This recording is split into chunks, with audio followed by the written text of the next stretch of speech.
Video বানাতে আমি যখন বলছি যে ভাই তুমি নোয়াখালী নিয়ে ভিডিও বানালে তোমার ফলোয়ার কমে যাবো, এই কথাটা বলার পর আমার কি বলছে দেখো, আপনারা একটু শুনেন, ওষুধ ভাষাটা একটু শুনেন।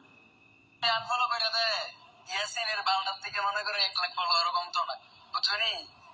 তো কি কম ভাই, তোমরা কি কম? তোমরা আসলে কিছু বলার নেই।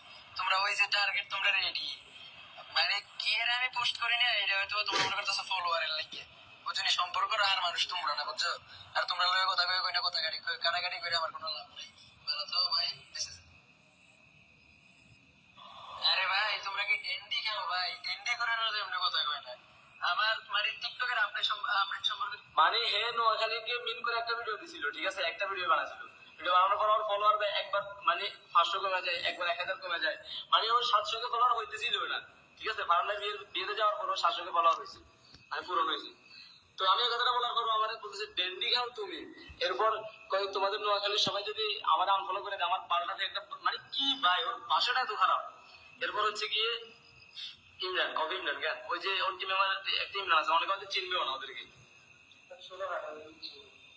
কথা বলতে পারে না, কথা বলতে পারে না ভাই, তুকমা তুকমা পুরো তুকমা মার্কা কথা। আমাদেরকে আমার বলছে এদিকে আমার কাছে সেদিন মাসুম ভাই